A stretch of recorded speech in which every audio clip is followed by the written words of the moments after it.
Welcome to Daggers and Shadow Daddies. We're your hosts, Ryan and Adriana. Buckle up, Buttercup.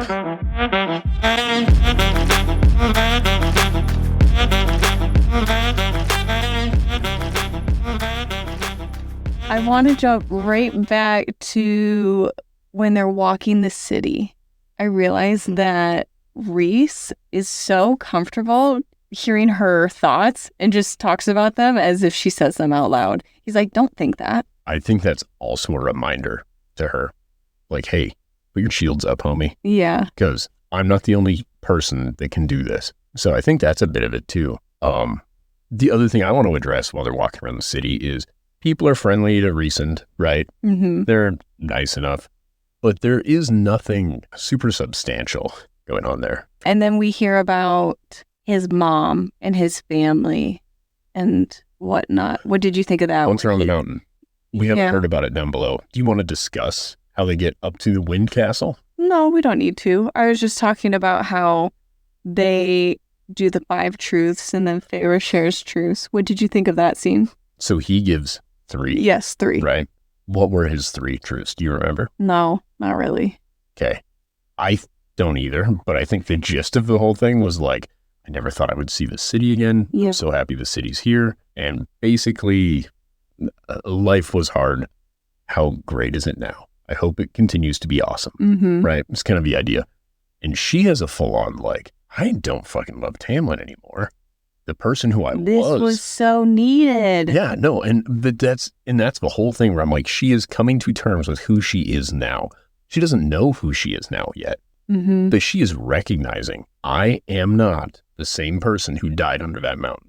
I also wonder if she is going to get this moment of when you're young, like teenager or young adult, and there's older men that try to date those girls, and then they leave that relationship, then they hit the age of that man, and they think back of, oh my God, I cannot believe that he pursued that relationship and how abusive that was. I wonder if feyre is going to get that, of realizing the power dynamic that her human self had with Tamlin. Well, to be fair, I think the other big thing that we're not really talking about yet is Tamlin isn't the same guy that he was under. Yeah, that's true. He is also going through a lot of trauma and just expressing it in horrible ways. Yeah, and I think that where she's like, oh, the human me, maybe that's what she wanted. I don't think that's necessarily it. Like, I think human you wanted something different than you want now. Yeah. But I think human you was interacting with a different Tamlin. Yeah, that's true. I also don't think Tamlin is completely wrong in his decisions. They are wrong for feyre, and they're wrong in how they're executed, but they were very fatherly. If Tamlin was her dad, we would not be surprised. A dad would be very protective and wouldn't want her to go into combat, wouldn't want her to leave the house and try to protect her and hide her from everyone. And I don't know, I just related a lot of Tamlin's decisions to a fatherly decision. Obviously wrong, obviously messed up, but not completely unfounded to want to hide and protect her. Arguably, Tamlin's decision-making right now matches Rhys's decision-making for how he kept that city a secret. It isn't the wrong decision for the greater good. It's the wrong decision for feyre. What the decisions he's making are like, make total sense in the object. If his whole objective is just his court. Mm-hmm. Like, okay, what does it say if she does get injured? Yeah. Like, it really does bode poorly for them, right? As a court and how they feel insecurity. Like, is she going to be targeted? Yeah. And probably. then your entire court will be targeted because that's where she's at. Yeah. So I think it's just another trolley thing. And he's picking the, save the bus of 15 kids instead of your own child or whatever. Mm-hmm. And I think the hang up is he's not acknowledging that in the same way that he should. But outside of that, I think this could be a perspective that Riorson could have. The only reason Riorson doesn't have this perspective is specifically because it has to do with feyre.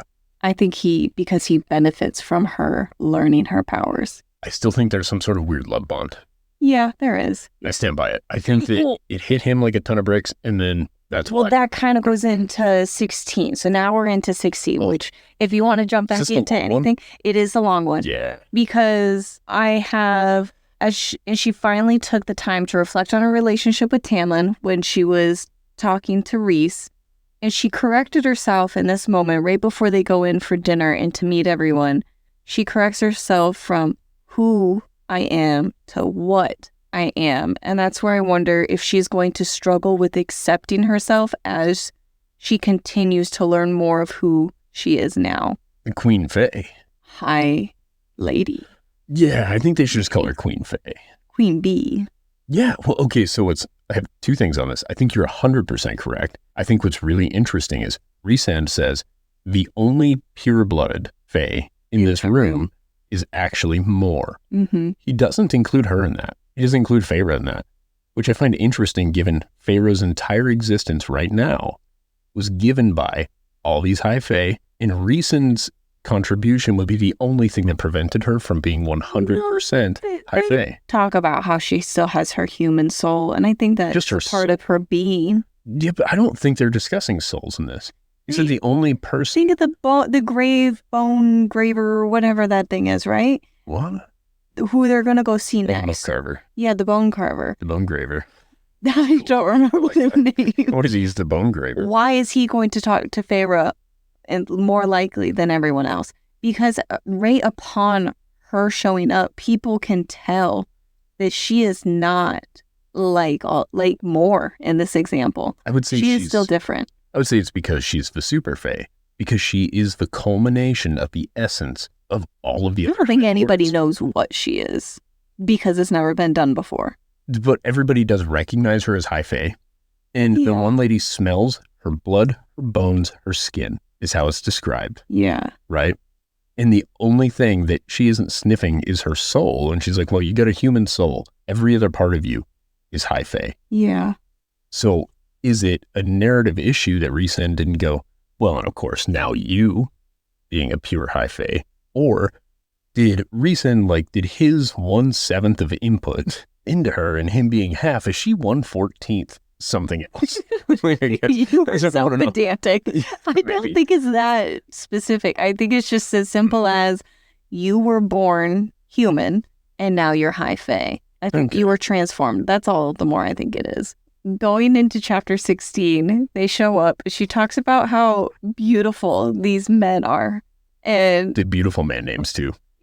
Cassian and Asriel. Yes. I feel like he's in a commercial for Aqua de Jo. Like he's just coming out there slicking his hair back, but he's got messed up hands. My little take on this this little section, chapter 16, started playing. As I got close to the car, I stopped because I'm petting the stupid cat and the kids are getting in the car and it starts the introduction of her talking about how handsome these men are. I get in the car, I'm like, pause.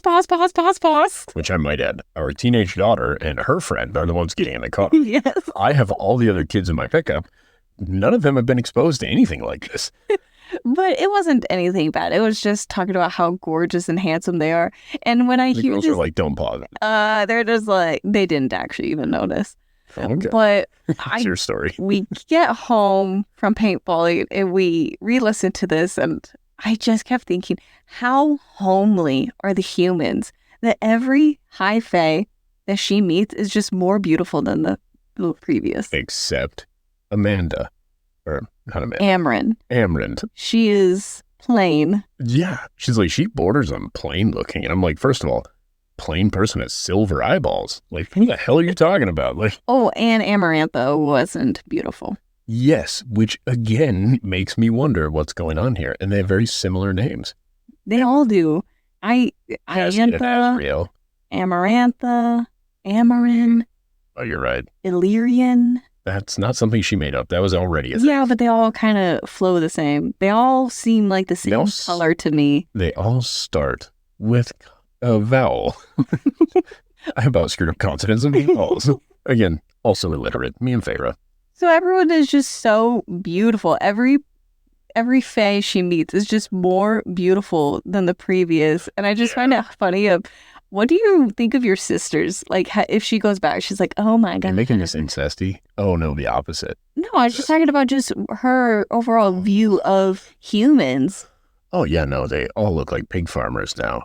Yeah. And they're short and rotund. We haven't heard about one rotund fae yet. That's true. Like, the closest thing we've got is this short one is sort of plain looking. And even that one but she's not a isn't fae. fully fae. She's not a fae at all. Mm-hmm. Remember, she's her own thing. Yeah, no. And we hear about Miriam from Amarin that Amarin makes the snide comment to Rhys. You haven't talked to her in centuries. Mm-hmm. Which also kind of alluded to, was Rhys the reason Miriam was turned? Not turned, because she didn't, her form didn't change, so she's still going to look like a homely human, but her lifespan extended. Was it because of Rhys? Well, here's my question. If this has never happened before, right? Where all the High Lords give their tears in the kingdom. Yes. How do they know it would work? That's why I wondered if maybe If Rhys did for her, Miriam. What would one tear do for a human who wasn't completely dead but on their deathbed? Maybe, yeah. Well, and they also discuss she and her husband are happy. Yeah, and his name is like a dragon name. I don't remember it. It's like Draco. It was in one ear, out the other. I'm like, moving on. I'm not gonna lie, it sounded like a warrior dragon name. I'm like, okay, he's gonna be important, whoever that guy is. But what was the context of them? Where are they that he hasn't spoken to them? Because they're weren't just under the mountain. Elsewhere. Okay, but they weren't under the mountain, and they weren't in his city hidden in the world. Yeah. So that only leaves and how would two you know places. that Are they in a human area or in Hybern? Those are the only two. Right. Or they're on a different continent. Yeah, but There's still other continents that exist. We're not given any of that yet. No, I think that's intentional. The humans all live here. The Fae all live in these 7 areas. And then Hybern. Mm-hmm. There are 9 potential places for you to live that I have been told of. Mm-hmm. And under the mountain was where everybody in Parinthia was. Oh, I bet she's in the human lands because she's still human. Yeah, but she hadn't spoke to him in centuries, and her husband is also living centuries. That's a good point. So I'm assuming her husband is a fae or something. Yeah. And therefore, she's either, and she could be in the human land. We don't know what Hybern could be humans or faes. We don't know what they are. Yeah, I'm not sure. I'm assuming he's human because, I can't remember how this worked. Anyway, doesn't matter. I assume they're either in the human land or they're in Hybern. And if they're in Hybern, is he not talking to them because the war's coming, or are they his spies? And that's how he knows kind of what's going on with King of Hybern. Ooh, interesting. But we know idea. very little. There is about 2 sentences that were about them. Yeah, that's why I have 20 minutes worth of theory, because I am pedantic. I also wondered about Illyrians. They aren't high fae, but they're not lesser fairies. They're their own thing. They're like their own, when I Googled it, they're like their own race. Well, that's what they said at the dinner table. Yeah, but I just still thought that when I looked up high fae and lesser fae like a week ago, it showed that those are the only 2 forms of fae, higher fae and lesser fae. Yeah. Well, but now we have Illyrian. But also remember their magic is different too. Yeah. Like they don't get like spells and shit really. They are just straight up bred to be explosive. Yeah, warriors. Yeah, and not even necessarily a usable warrior. Like that's why those guys have the Infinity Gauntlets. The most powerful Illyrians get that, but it was a very big deal when Azrael and Cassian got one, because just like Rhys, they're not highborn. Yeah, not pure Illyrians is what I got. So I think they were pure Illyrians. No, they kept saying they're all... They're bastards, you're right. Yeah, I don't think that they were pure Illyrians. And it was very shocking how powerful they were, and to also get the little stone things to channel up. Call them a little stone things. Don't degrade these. Well, they're tiny. Gauntlets. No, they're gauntlets. They're like the Infinity Gauntlet. Yeah. Wow, I need He said he lifted his hand. He lifts his hands to show her the cool stones. Well, I need to. Yes, Azrael does this, and then she sees the blue stones. Azrael Infinity Gauntlet. Oh, okay, Gauntlet. Okay, yeah. This is some weird stuff showing up. I don't think this is... Okay, maybe not, but it was like things... Okay, yeah, we have they have a stone on their hand, and... That's what I'm saying, yeah, the Infinity Gauntlets. I'm glad one random person posted this on Reddit. Thank you. Thanks, Reddit. We needed that because I have no visual memory. Okay. All right, I like your heads out with that. I don't even think that it was described super well, but I just remember it being described as a little ring around his finger that helped hold on. Oh, so I really heard that and just thought he had a stone Like ring. Yeah. Like he just, like That he was was like Captain Planet's kids. Yes. Remember that one? Yes. Oh my God, Feyre is the Captain Planet of the Fae. Oh, so. So they're like, as the Fae are going by, they're like, Earth, and they do their little drop, right? And the other one's like, water. And the other one's like, stars, night, daytime, mid-afternoon. Like, they're all just dropping in their Powers of the Kingdom. And then she just, boom, and this glowing explosion. And she's like, I am Captain Planet. I am Captain Feyre. Captain Parenthia. That's what it is to me. The powers all combined, and they're like, well, this one's kind of derpy, though. Like, I don't know about this one. It's because didn't know how to use his powers yet. Not the first time. Who knows? So far, there's 3 types of Fae, though. We have High Fae, Lesser Fae, and Lyrians, is what we're aware of. Yeah, and I think there are others that exist. They're just not as powerful. Yeah, well, I assume that they could be as powerful, but maybe smaller numbers is the other part of this, right? Yeah. Like we say people have 2 legs. Well, it's because most people have 2 legs. Some people have 1 leg. Some people have no legs. Sometimes people are born with extra legs, I assume. I don't think this is a good analogy, but I get very your point. Rare. It's rare for somebody to have a 3rd leg. Unless you're on that part of the internet. This was another time that Feyre brings up being upset about keeping that city a secret. And again, I'm just like, Feyre, you sound so untrustworthy with this secret. You were told one secret and you keep hounding about this. I will do you one better. I legitimately got annoyed. I'm just like, how can you be so short-sighted to not see why? She's like, why wouldn't you offer this as a sanctuary? Like, well, because he told you about like 3 things before and you immediately went and told everybody else. If you make something a sanctuary, guess what happens? Not People everyone. find it. Yeah, not every. It's not safe for long. If everyone went there and was hidden, Amarantha would be like, we need to keep searching because clearly they're all hiding. There's 6 people in this mountain. Exactly. I wonder if Feyre is just butthurt that she had to go through everything. And she's like, I didn't have to go through this. I think Feyre might also just be kind of dumb. Like, I've grown to enjoy Feyre as a character, but let's not pretend that she's some sort of, if they make her out to be this tactician later on, I will lose my mind. Because she is, there's no common sense. Behind those newly minted green eyes she's got, there is nothing. Just pure pools of emptiness behind there. She's not a very deep thought person. We hear all of her thoughts. And they're mostly dumb. Like, most of her thoughts are so stupid. Hold on.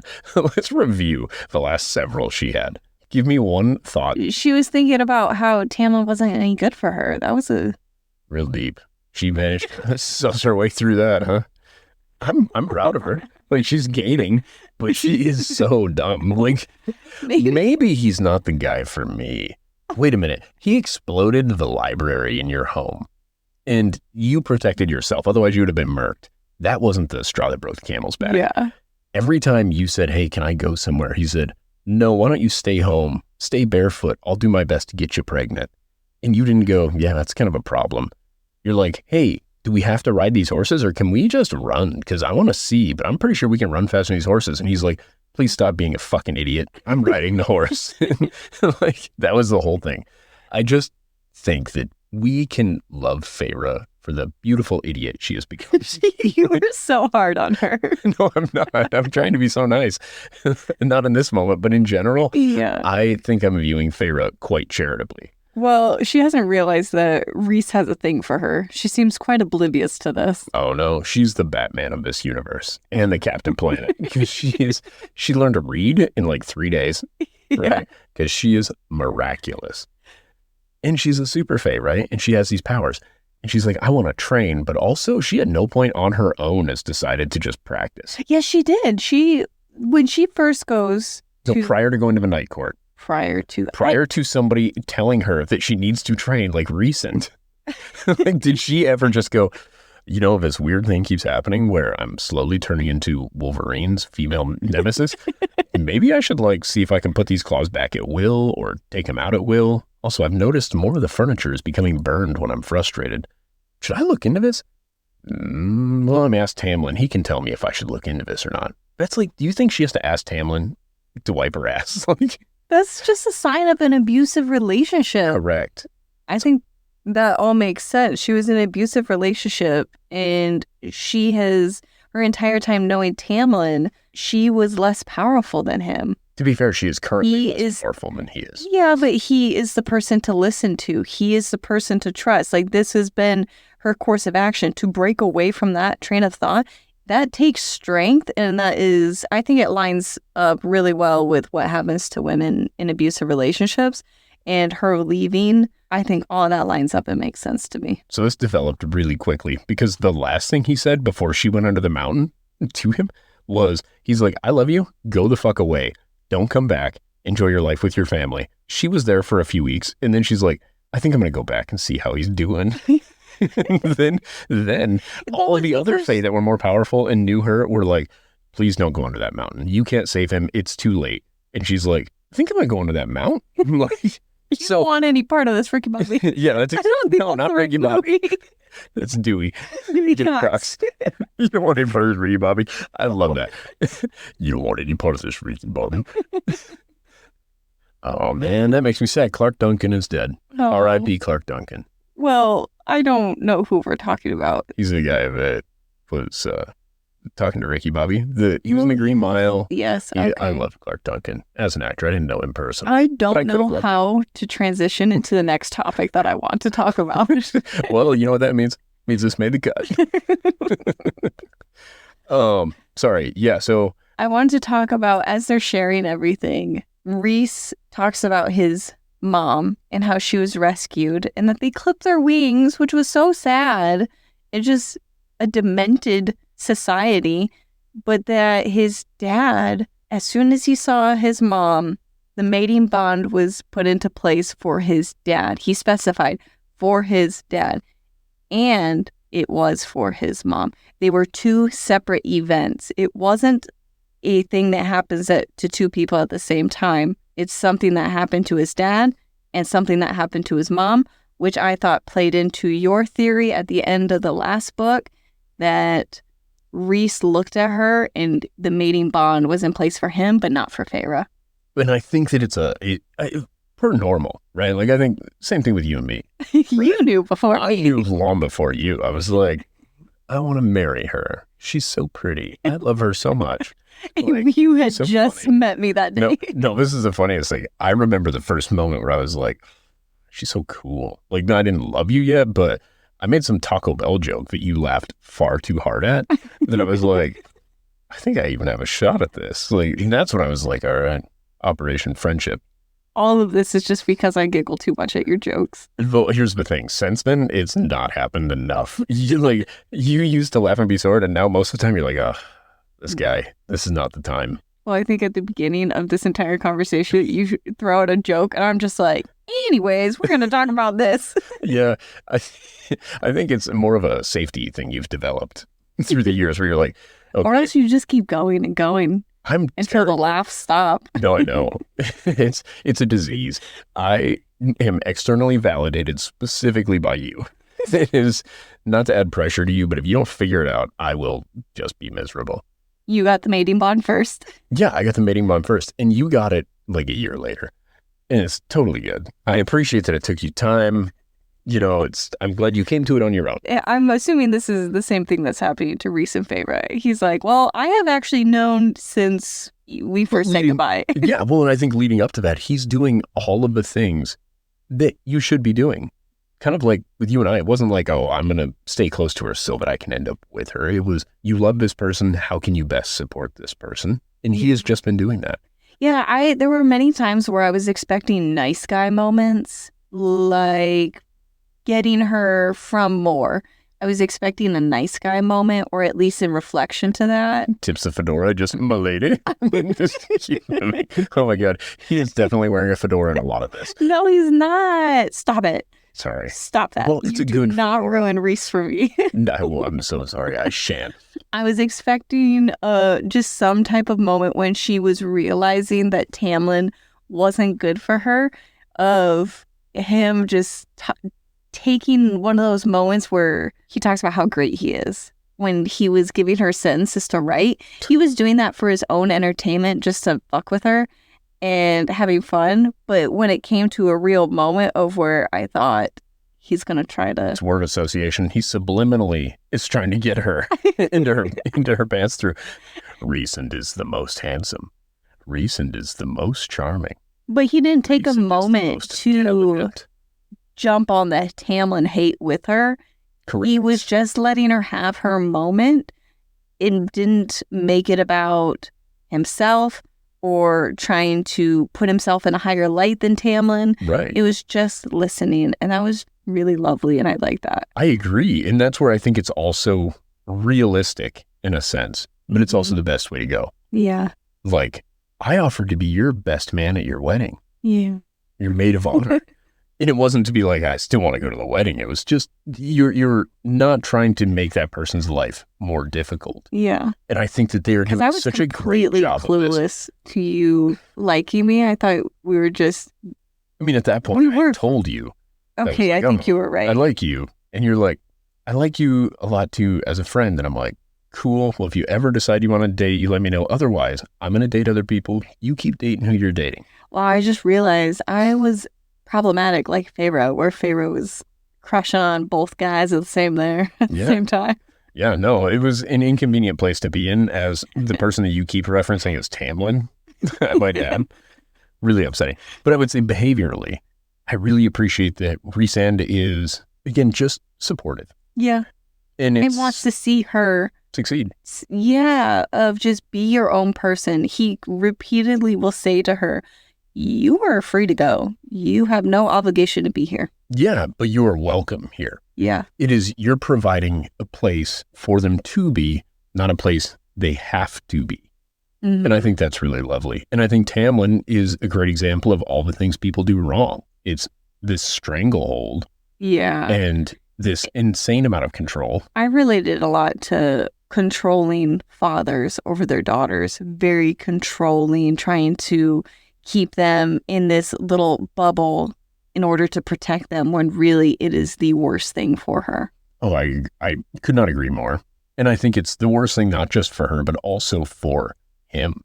Yeah. Like, I think a huge part of his mental state, and he keeps having these explosive. I think he's going to have whatever he's currently going through, because we end on she left. Tamlin's going through something. Tamlin is aware.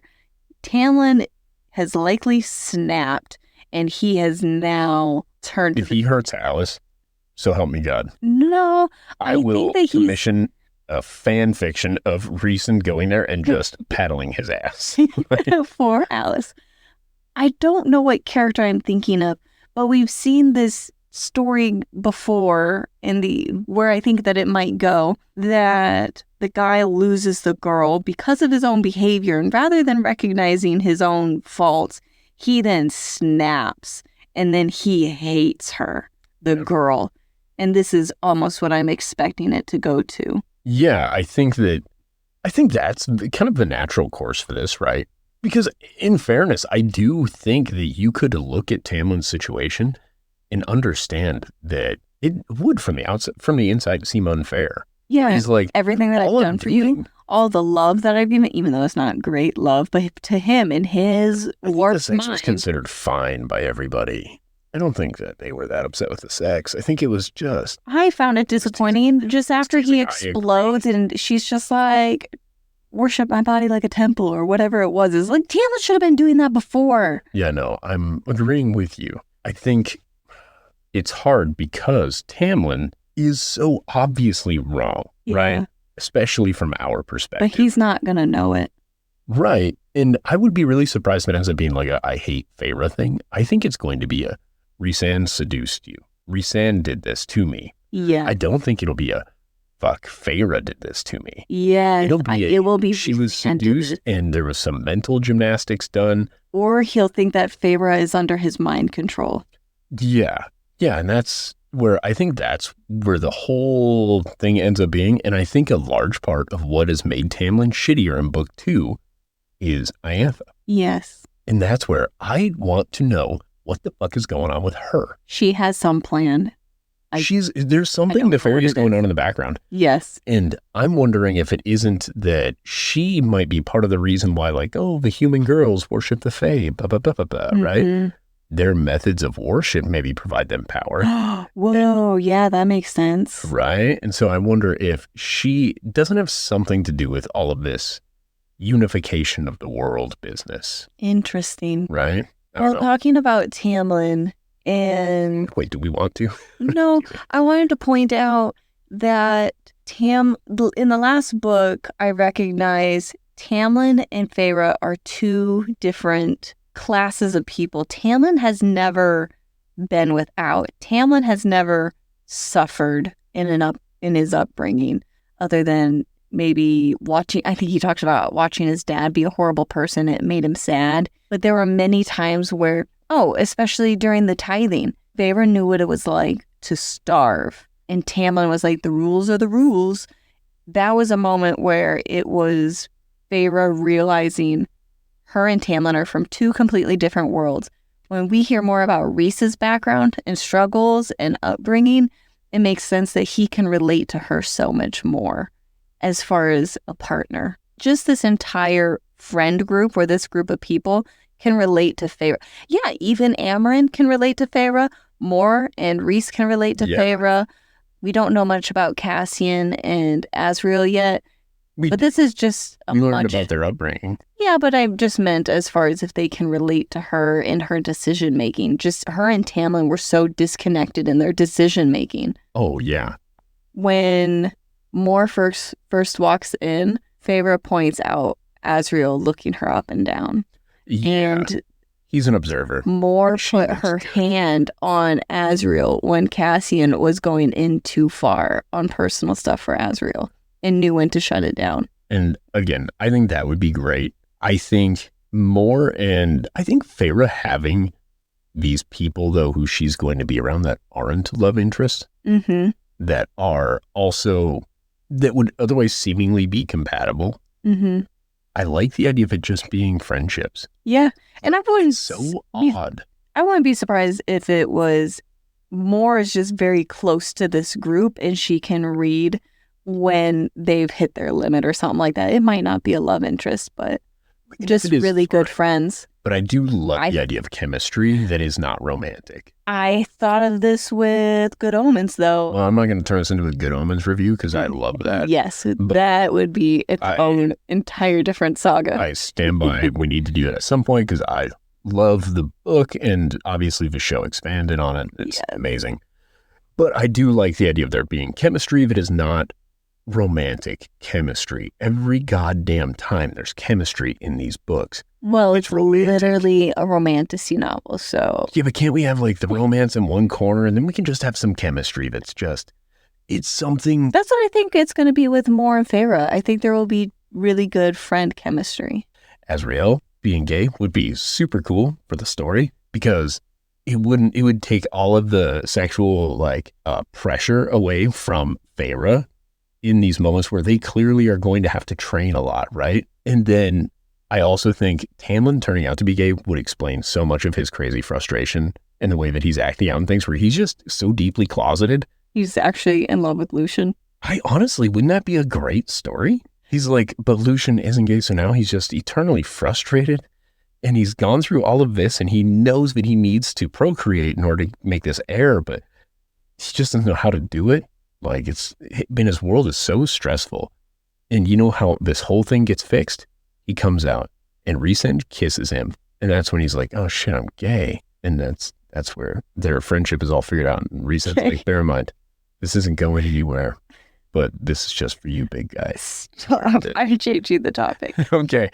We're not cutting that. Yes, we are. That's 22 minutes of the best gay fanfic for these characters. I don't think I'm capable.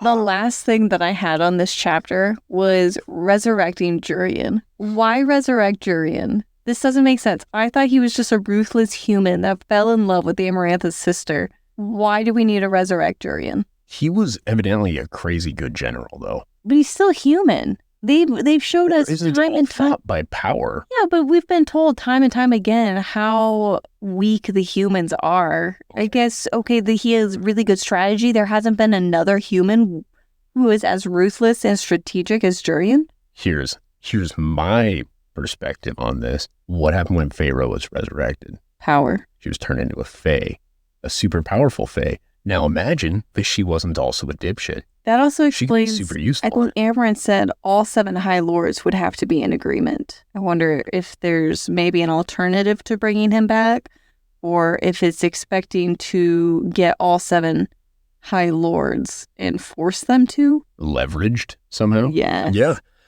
And why wasn't this a thing when Amarantha was under the mountain? Mm-hmm. Because Amarantha had it on her the entire time. Yeah, but I don't think they knew it could be done. Until Feyre. But then how did they all know to do it with Feyre? The adder. How would the adder? The adder was gone. Yeah, he bailed. Saying. How would it, well, no. So the adder bails, right? At some point, the adder doesn't bail immediately. Why you blame Tamlin for not taking him out right away? Yes. Yeah, because he kills Amarantha and then he goes to Feyre instead of killing the adder next. Right. So we know that. I don't know, man. I have questions. How did they know it would work? Somebody had a thought. Somebody knew, right? So only the High Lords are aware. I think it was like Winter Court or something that did it first. I don't remember which court gave the first offspring. I thought it was Autumn. Yeah, it was something like that. Yeah. One of the courts that we never knew anything Somebody about. Was glowing. We know Feyre's soul was at that time like basically contained within Rhys. Yes. Right? But he was aware when Feyre slipped into his mind in a similar way that she did when she died. He was aware of her doing that before they went to dinner, but it doesn't sound like he was aware of it when she died. I disagree. I think he pulled her. I think the only reason it could have been done was her body was like rebooted, right? They gave the gift of life, so to speak. Yeah. And then he reinserts her soul into that body. Yeah. I think that's what's done. And I also think she was able to slip past his shields, not because she has a piece of his power that his shields think that it is him, but because of their bond, she's going a different path even. I pictured it like the hole in the wall that the Fae go to the human realm through, right? The crack in the wall or whatever, but they go back and forth through. The wall is there to separate the humans and the Fae. Mm-hmm. There's a little hole in there somewhere, and that's where a few of them can creep through here and there. I think she, because of her familiarity with him and being in his head, knows those times. I think she instinctively kind of knows where that little hole in the wall of his shields is. Oh, that's a fun thought. I was thinking that because she did it when she died, or even that he pulled her, whatever it may be, that it all had to do with her bond with him and that she was actually just going a different path. Well, and in fairness, I am so certain that I'm wrong. Oh, it doesn't matter. It's no, it's for fun. And that's where I'm like, this was my idea, but it is wrong. Keep that in mind. These were all the things that I wanted to talk about. Did you have stuff you want to talk about? And you can go back to talking about Amaranth. Yeah, I want to talk so much more about Amaranth. Oh, when Rhys is talking about how his father reacted to the guards that were assaulting his mother, right? Yes. Said, my father misted them. Yes. And then the orange slice or lemon slice or whatever, right? Yep. That was in his martini. Yep. He wafts it in the air and then poof, turns into mist. Yep. But he very quickly then afterward is talking about his mother and that she missed her people. That could have been a different word choice. Because in my brain, saying about, oh, my mom was happy to be there with my father, but she missed her people. After he's right. He misted the guards. I'm like, oh, right. I feel like we could have used the words are so similar. Yeah, like she longed to see them again. Would have been so much better. Yeah. Is Sarah J. Maas, did she write these in English? Yeah. Oh, okay. I was just saying it's one of those things where they're very similar. But you're good. Even though their meaning is so different. Yeah, I had a moment where I'm just like, wow, that was really, really wild to me. I think we touched on pretty much every other thing other than Feyre going to the bone carver reminds me of Neo going to the train station. Right? Explain that scene. It's been a long time since I've watched this movie. I think it was the when you were watching Matrix movie. You watched it many times. I loved the Matrix movies, all of them. Even the second one, but the second one was pretty weak. Actually, all of them were pretty weak except the first one, but I love them all. We're not going into the train station, them. Right? Yes, tell me the train station moment. So Neo talks to the Oracle, right? And in this moment, I'm paralleling this with they're talking to not Armand, what's her name? Amren. They talk to Amren, who's kind of like their Oracle. She knows things. She's been around longer than the rest of them, is what I'm gathering from this. And she's like, you got to talk to the bone carver, right?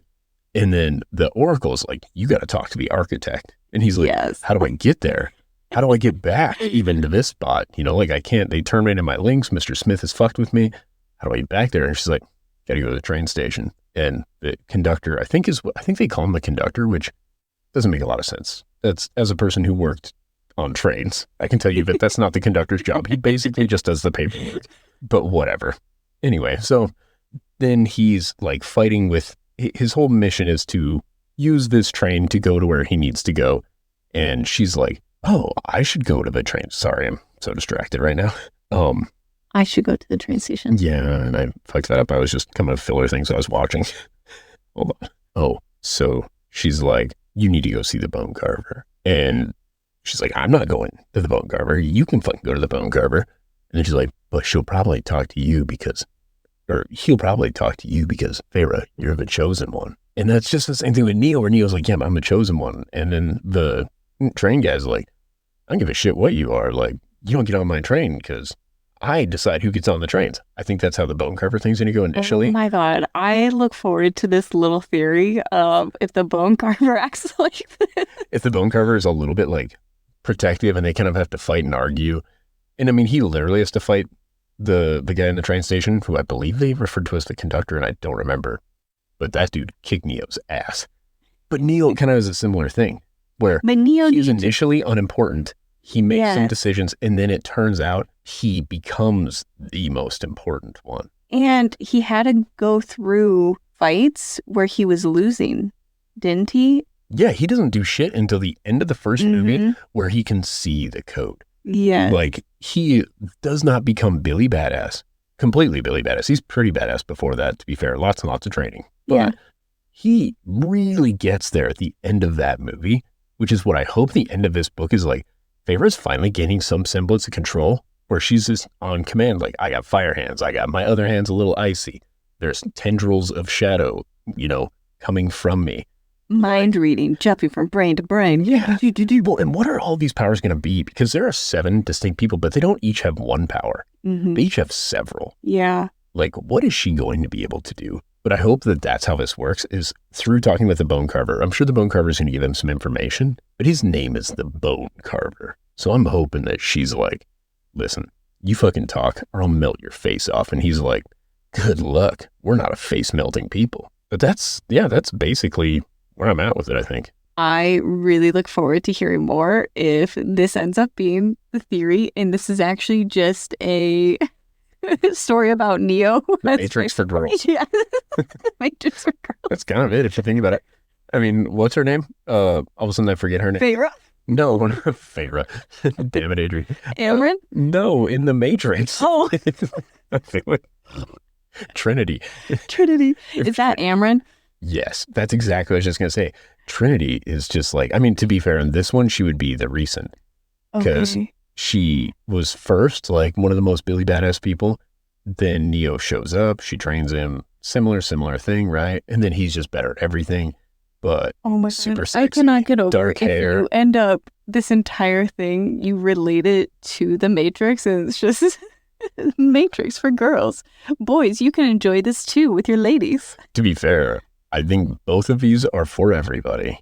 Yeah. The Matrix is definitely something girls enjoy. Yes. And this book is definitely something boys enjoy. Because you're very eager to hear the next chapters. I am the one pushing us. I know.